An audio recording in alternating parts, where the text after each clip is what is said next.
Can I seek a clarification from Ms. Lim?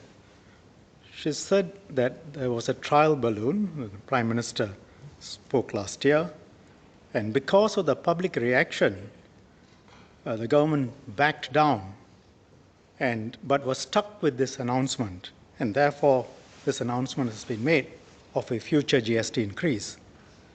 Can I invite her to agree that that's a thoroughly hypocritical and dishonest statement, and typical of the statements she makes in this House?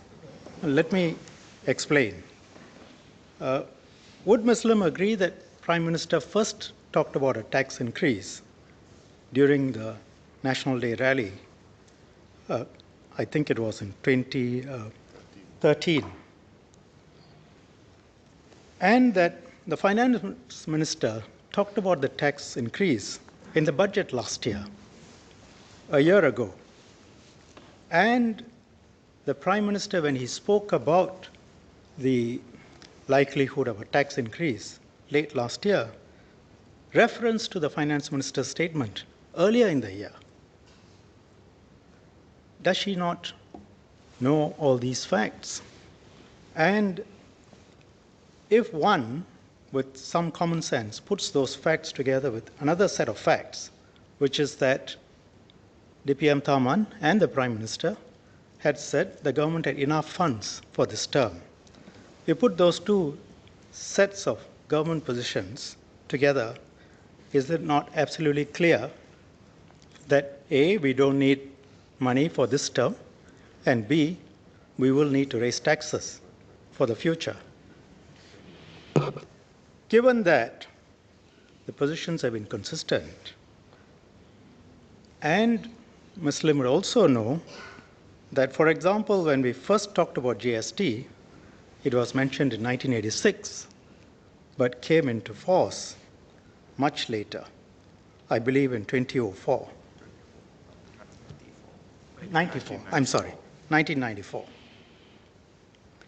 So, given those sets of facts, would Ms. Lim be prepared to withdraw the very serious allegation she makes that this government announces something late last year, trial balloon, public react, we quickly back down, but we are stuck, basically making an accusation that the government is behaving willy-nilly, dishonestly, and if she will not withdraw those baseless suggestions, will she set out what the facts are for making the suggestion, whether she still stands by the suggestion and repeats it? Thank you, sir. Ms. Evelyn. Thank you, Mr. Speaker. I'd like to thank the Law Minister for his questions, and I can understand why he wants to accuse me of various things, because he probably was not happy about past debates where I had disagreed with some of his legislative changes, and you know, in typical fashion, he always accuses me of dishonesty when, as far as I'm concerned, I acted honestly. Well, sir, the basis for my statement was that it is my belief that the announcements by the government earlier on that they had enough revenues for this term of government have now tied their hands as to when the GST increase can kick in. And of course, one can look at the principles that our government uses for budgeting, which are usually very conservative. And we've heard the Finance Minister also talk about the fact that we must be prepared for all contingencies. So if those announcements had not been made, we may be facing a GST increase in this budget statement. Now, as to the chronology of events that the Minister recited, I do not have them on hand. I have to go back and check, to be fair to him, but this is my honest belief.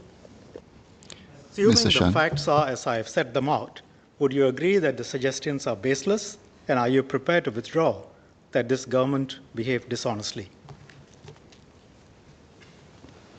Ms. Evelyn. So I never said that the government behaved dishonestly. I said that the government is stuck with the announcement that they have enough money for the decade. No.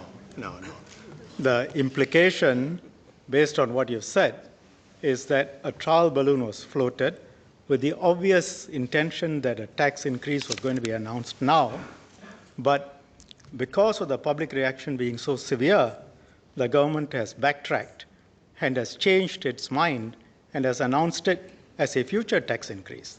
Isn't that what you are saying? And if that's not what you're saying, please say so clearly. So I clearly said that it was my suspicion.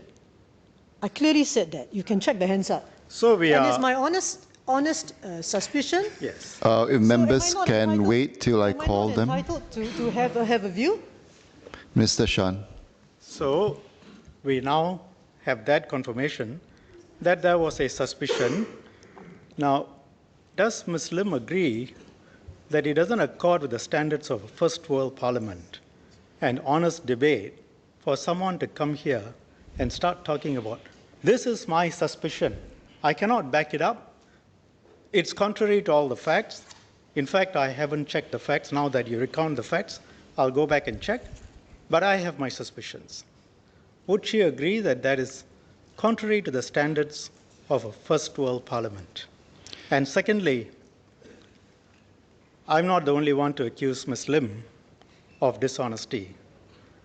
I think the phrase, a Latin phrase, will be ringing in her mind. Suppressio veri, suggestio falsi. Somebody very eminent, a High Court judge, said that about Ms. Lim. Thank you. Mr. Willem. Fortunately, we don't have translators for Latin. Speaker, sir, as far as I know, there's such a thing as parliamentary privilege. And if I recall earlier debates, even PAP MPs were encouraged to come to the House to convey even rumours so that the government has the opportunity to refute them. This is the value of this chamber. And I do not agree with the minister that I'm somehow not up to the standard. And of course, you know, this is what we as MPs have to do to get better clarity on matters of public interest. Of course, the government can rebut our speeches robustly. That's fine. But I don't think I'm disentitled to come to Parliament to advance honestly held beliefs or suspicions. Within limits. Minister for Finance.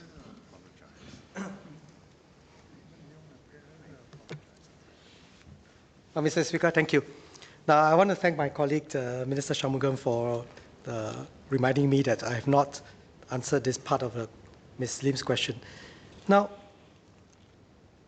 Ms. Lim says that you are saying this on suspicion, and I believe Ms. Lim is a lawyer and also a police officer before. So, I too have been a police officer before.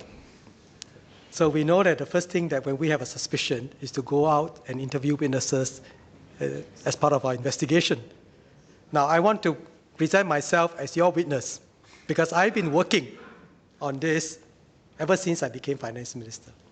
I want to confirm that the statement made by DPM government that we have enough revenues due this term of government is correct. We have done all our projections, and that is an accurate and truthful statement. In fact, if you were to look at circumstantial evidence, why did I not set a timeline for that? And I said that it depends on the prevailing economic conditions. It depends on a number of factors which I will continue to carefully monitor, and that we must not get distracted with one-off events, one-off surpluses. I made that very clear in my statement. And if indeed we were so short, wouldn't it be the logical thing to say, let's do it now and find some ways to do it? We did not. And I said that it's between 2021 to 2025. So I think having told you that I've been working on this ever since I became finance minister to look at all our revenue projections and expenditure projections again and discuss with the Prime Minister and the Deputy Prime Ministers that that statement is correct. Right? It is an honest assessment of our position, which remains accurate till today. And that is why I did not have to do a GST increase now in this budget. So it was not a case of floating any trial balloon. And if you remember that I said it at the last budget, that we have to look for revenue measures, I said it again at a constituency visit at Cairnhill Moment a few months after that. And then the Prime Minister said it in November last year. So on the basis of all the evidence that I'm offering, would Ms. Lim withdraw your comment? Mr. William. So I've listened to the Finance Minister's response. I still feel that there's nothing wrong with what I said, but I've noted his answer.